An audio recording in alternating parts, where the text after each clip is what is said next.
Hey, YouTube Rando here. I wanted to do a quick VR today for Three River Blades. He did a video, I think it was yesterday, day before yesterday, on what 10 items you would pick if you were on the show alone. Those of you who don't know, Alone is a show where they take 10 people, drop them off in the wilderness, and see how long they can last.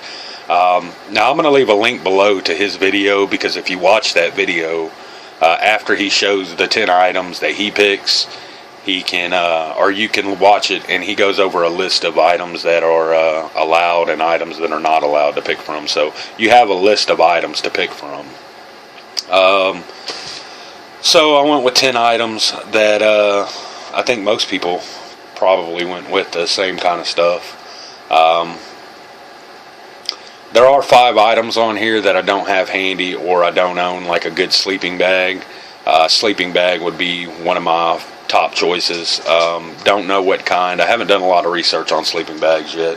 We just own some cheap Coleman sleeping bags. We live in southern Texas. It doesn't get real cold. You don't need real heavy duty sleeping bags here, so we don't have real expensive bags. But I would do my research before I just picked a bag, and I would pick a good sleeping bag. So also a gill net. You can pick fishing items. You could also pick 300 feet of fishing line, and I think it's 20 hooks. But that would take up 2 spaces. I didn't want to do that, so I went with a gill net because it only takes up 1 spot, and it's a lot easier to fish with one, in my opinion anyway. It's just, you know. Another one is an extra tarp. I think you already get 2 tarps. I would go ahead and pick an extra one. I would get a 12 by 12 tarp. It's on the list, so that's what I picked. My food would take up 2 places. I would go with 2 pounds of rice, 5 pounds of beans. You know, both of them pack a lot of protein, and I think the beans are lentils and I forget what else it is. It's a mix of beans, but that's what I would go with. I would go with the 5 pounds of beans and 2 pounds of rice. Now that takes up half my list right there. That's 5 items: sleeping bag, gill net, extra tart, beans, and rice. That's 5 items. So I'll only get to pick 5 more items, and they give you a list of like heavy choppers or you know, for your heavier wood processing. You get a list of items you could pick from. I would go with a saw just because I feel like a saw, I don't use a whole lot of energy using a saw, whereas an axe, I'm going to use a lot of energy with an axe. And I am an axe guy. I prefer an axe over anything. I like axes.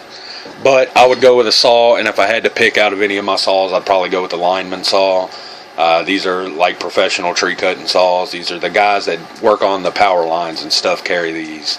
And they're really good saws. They're not super cheap. They're around $100. They're a little expensive, but they're awesome saws, man. This thing cuts like a gas chainsaw. So I would probably go with like a lineman saw of some kind. You can see it's nice size there, aluminum handle on it. I love these little saws. It has a leather sheath too, but my dogs ate it. They eat all my shoes, obviously. So saw would be one of my top items. Next, of course, I'm going to go with a knife. That's the Tops Bob. That's just the best knife I own. If I owned a better knife, I would pick a different knife. So brands aren't really what I'm going after here. I'm just trying to give you examples. Next, I would go with 100 foot of paracord. I don't think you're allowed to bring greased bank line, from what he was saying, and the fact that nobody else on there is carrying greased bank line, I would say, you know, that you're not allowed to. So 100 foot of paracord, 7 strand if possible. That way I could get, you know, theoretically I could have, you know, at least a few 100 foot of cordage with 7 strand paracord, between 600-700 feet, somewhere in there. And actually more, because you still have the coating on the outside, whatever. So next, 6-inch ferro rod. I would want to go, of course I know you couldn't pick this one because it has the paracord handle. I'd have to remove the handle, whatever, that's fine.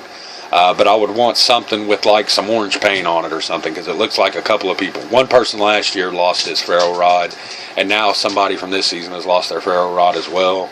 I am one of those guys who loses everything. I set something down, I forget where I set it. So I would definitely want some kind of reflective paint on at least the end of it that you hold, or maybe some cordage, some just a little orange lanyard or something bright that I could see on the forest floor. What'd you do? Freaking dog, man. And then next, it was kind of a hard choice, because because I think you could pick a canteen, and canteen would be nice because not only could you boil water in it, well, metal canteen anyway, but you could carry your water in it as well. But I wanted to go with something you could actually cook in.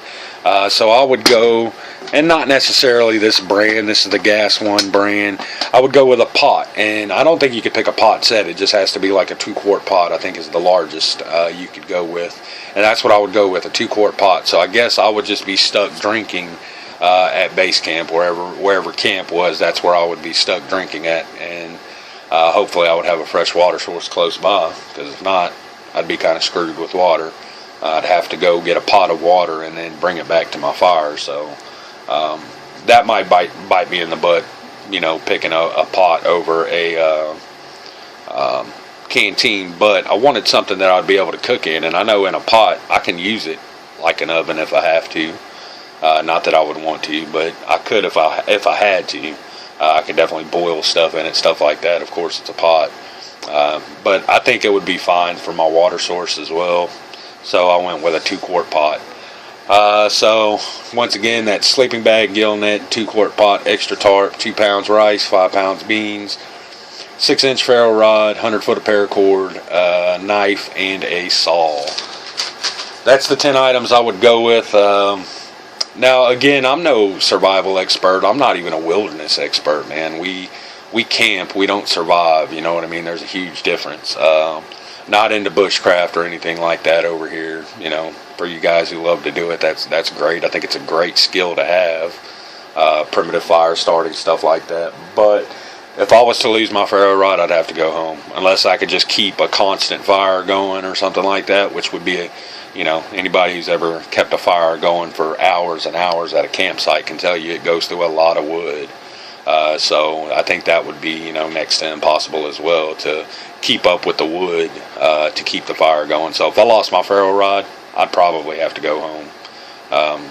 Not probably, I would definitely have to go home. So definitely, these are the items I would pick, like I said. I want you to go check out that video if you get a chance, even if you're not going to do a VR.